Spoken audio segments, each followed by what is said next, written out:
Dans cette vidéo, on va voir comment avoir de l'inspiration en 3 manières très simples pour vos créations, vos chartes graphiques. Et restez bien jusqu'à la fin car la troisième méthode est hyper puissante et marche à tous les coups pour la création de logos. Et je vais vous le prouver avec un cas pratique. La première étape, lorsqu'on a un brief d'un client pour trouver de l'inspiration, je devais créer une marque de glace et faire des affiches publicitaires. Et pour trouver de l'inspiration, on va faire de la recherche d'inspiration. Pinterest, pour trouver de l'inspiration, il n'y a rien de mieux, c'est une vraie mine d'or, ou plutôt une mine d'art. Elle est pas mal celle-là.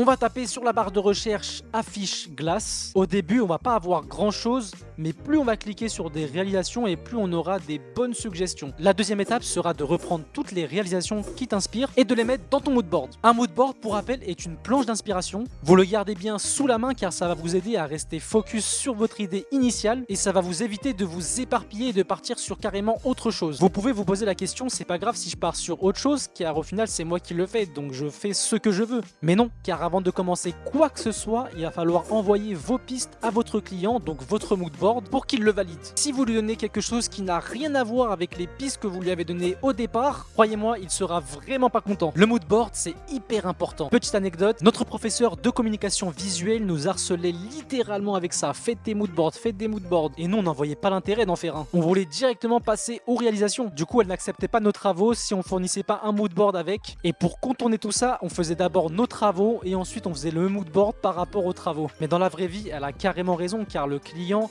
c'est pas des travaux que vous allez lui rendre en premier et ensuite le moodboard, mais c'est le moodboard, les planches d'inspiration que vous allez lui fournir avant pour qu'il soit validé. Et la dernière étape, lorsqu'on a épluché toutes les inspirations et les avoir mis dans le moodboard, on passe enfin au croquis. Et les croquis, c'est la meilleure manière de s'inspirer pour faire des logos car justement, tu poses tes idées en tête sur du papier visuellement et tu vas pouvoir affiner au fur et à mesure en regardant ce qui fonctionne et ce qui ne fonctionne pas. Et je vais vous le montrer avec un cas pratique justement. Pour l'examen de début d'année, on devait créer toute l'identité graphique d'une marque de café. Je suis parti sur du café énergisant et avant ça, j'ai fait les recherches d'inspiration, je les ai mises sur un moodboard et ensuite j'ai fait le croquis du logo. Le nom de la marque était Juko. J-U-K-O. J'ai repris la lettre J de Juko et j'ai essayé de faire la moitié d'un gobelet avec. Et puis uniquement le Juko avec le gobelet de café à côté. Puis c'est en faisant les croquis que je me suis aperçu que ça faisait pas trop énergisant. Du coup ça m'a inspiré pour faire d'autres croquis jusqu'à arriver à ce logo. J'ai utilisé le haut de Juko pour faire une tasse de café vue du dessus. Et c'est exactement l'idée du premier croquis que j'ai fait lorsque j'ai pris le J de Juko pour faire la moitié du gobelet de café. Et ce sont les deuxièmes croquis qui m'ont inspiré à faire des contours épais et passer au fin pour avoir ce côté énergisant un peu sportif. Mais j'ai utilisé exactement ces 3 étapes pour faire mon projet de fin d'année où je devais créer toute l'identité graphique d'une marque de glace. J'ai fait des recherches d'inspiration et je les ai mises dans un moodboard qui m'ont inspiré ensuite pour faire le logo. J'ai fait le logo à la main, ce qui s'appelle du hand lettering que j'ai ensuite vectorisé sur Illustrator. Bon les amis, c'est la fin de la vidéo, j'espère qu'elle vous aura plu et si c'est pas encore fait, je vous invite à vous abonner. Si vous voulez voir justement comment j'ai créé toute l'identité graphique de la marque de glace, je vous invite à regarder cette vidéo et nous on se dit à bientôt pour une prochaine vidéo.